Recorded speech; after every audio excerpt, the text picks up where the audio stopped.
Em 1877, um fenômeno climático matou cerca de 30 milhões de pessoas no mundo. No Brasil, ele transformou o sertão num cemitério a céu aberto. O nome dele? El Niño. E agora, quase 150 anos depois, os cientistas estão vendo no Oceano Pacífico um padrão quase idêntico ao daquele ano e ele tem mais de 90% de chance de se formar ainda em 2026. Hoje eu vou te explicar o que é o El Niño, por que o de 2026 pode virar um super El Niño, e por que a América do Sul vai literalmente se partir em duas, com um lado secando e o outro afogando. Fica até o final, porque o paralelo histórico que eu vou te mostrar assusta até os especialistas. Vamos começar do zero, porque tem muita desinformação rolando sobre isso. O El Niño é um fenômeno natural causado pelo aquecimento anormal das águas superficiais do Oceano Pacífico tropical. Faz parte de um ciclo maior chamado ENOS, El Niño Oscilação Sul, que tem três fases: El Niño, aquecimento das águas, Laninha, resfriamento, e neutralidade, sem nenhum dos dois.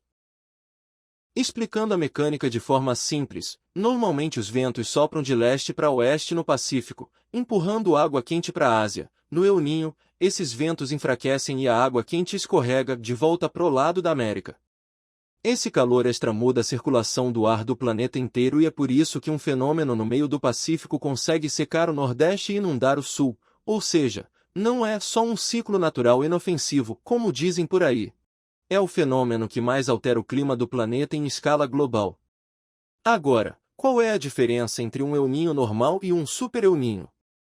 Um super El Niño ocorre quando a anomalia de temperatura da superfície do mar ultrapassa mais 2 graus Celsius em relação à média histórica. Nos últimos 150 anos, isso aconteceu apenas 4 vezes, em 1877, 78, 1982, 83, 1997, 98 e 2015 e 2016. Os modelos atuais indicam que 2026 pode ser o quinto. A probabilidade de formação já passa de 90% segundo cientistas, com 50% de chance de ser forte ou muito forte. O detalhe assustador. Dessa vez o El Niño está agindo sobre um oceano mais quente do que em qualquer outro ciclo já registrado, é como jogar gasolina numa fogueira que já estava acesa. O aquecimento global deixou o oceano mais quente e agora o El Niño vem por cima. Agora chegamos no ponto mais importante: como isso vai afetar a América do Sul, e aqui está o que poucos entendem: o mesmo fenômeno causa efeitos opostos dependendo da região. No norte, nordeste e partes do centro-oeste, o El Niño reduz as chuvas e eleva as temperaturas, deixando essas regiões mais vulneráveis a secas prolongadas e queimadas. A Amazônia entra em risco de seca severa, repetindo o que já aconteceu em 2023, quando rios secaram e comunidades ficaram isoladas. Defesa Civil do Acre e do Amazonas já montaram gabinetes de crise hídrica. Na região sul, o efeito se inverte: chuvas mais intensas e concentradas, elevando o risco de enchentes e deslizamentos. Rio Grande do Sul, Santa Catarina e Paraná concentram os maiores riscos. Porto Alegre segue como área de atenção máxima, com a infraestrutura ainda em recuperação. O fenômeno potencializa o transporte de umidade vinda da Amazônia para o Rio Grande do Sul, sustentando sistemas de baixa pressão que resultam em tempestades e inundações. Partindo para o sudeste e centro-oeste, teremos ondas de calor mais frequentes, geralmente combinadas com baixíssima umidade do ar. Imagina só, enquanto o norte conta os dias sem chuva e vê os rios desaparecerem, o sul vai estar debaixo d'água. O mesmo continente, o mesmo fenômeno, dois desastres opostos ao mesmo tempo. Um efeito do El Niño que quase ninguém comenta, mas que talvez seja o que mais vai bater na porta da sua casa literalmente. Quando o clima muda desse jeito, a natureza responde, e nem sempre da forma que a gente gostaria.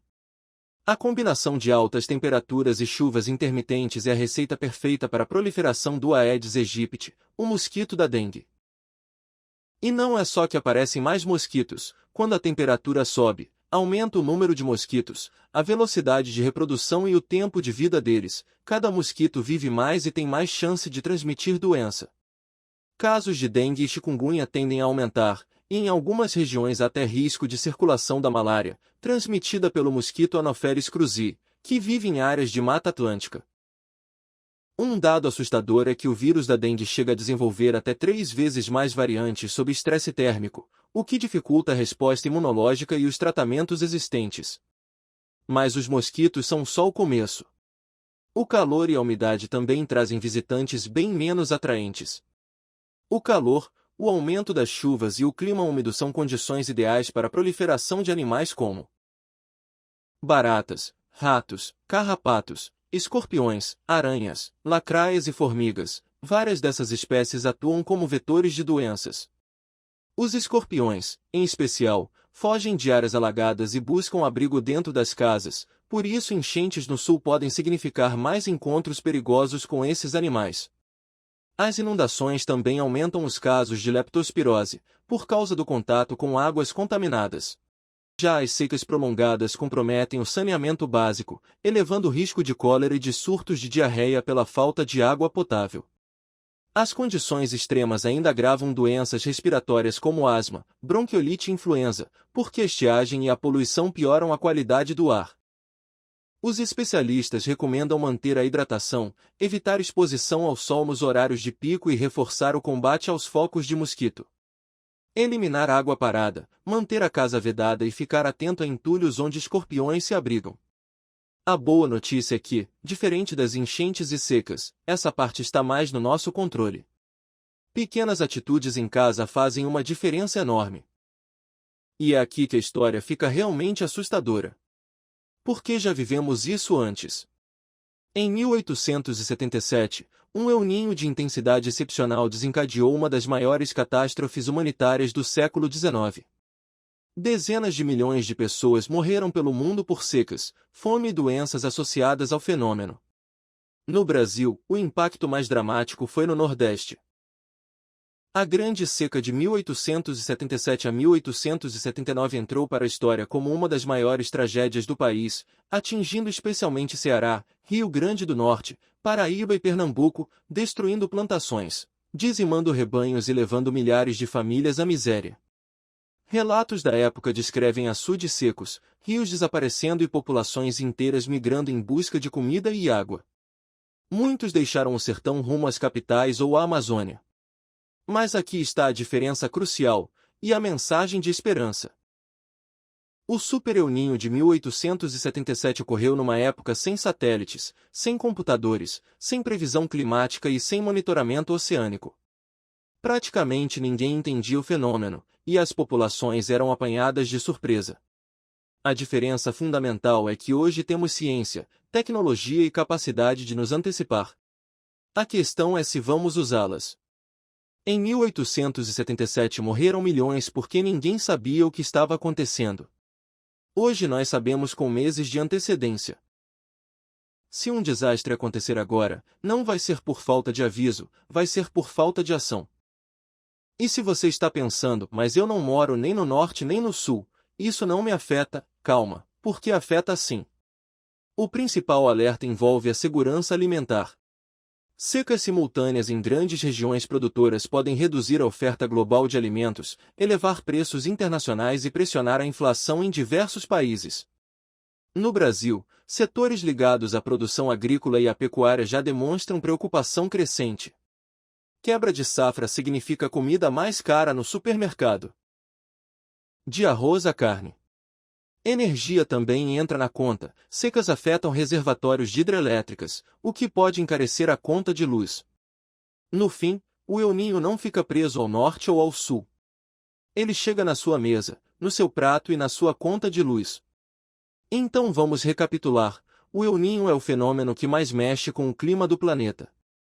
O de 2026 tem mais de 90% de chance de se formar, pode virar um Super El Niño, e está acontecendo sobre o oceano mais quente já registrado. A América do Sul vai se partir em duas, o norte secando, o sul afogando, com pragas e doenças avançando dos dois lados, e a comida de todo mundo ficando mais cara. Mas, diferente de 1877, dessa vez a gente sabe que está chegando. A ciência já avisou. Agora é uma questão de escolha, nos prepararmos ou repetirmos a tragédia. Se esse vídeo te ajudou a entender o que vem por aí, deixa o like para o algoritmo levar essa informação para mais gente, e se inscreve no canal porque eu vou acompanhar a evolução desse fenômeno mês a mês. Até a próxima!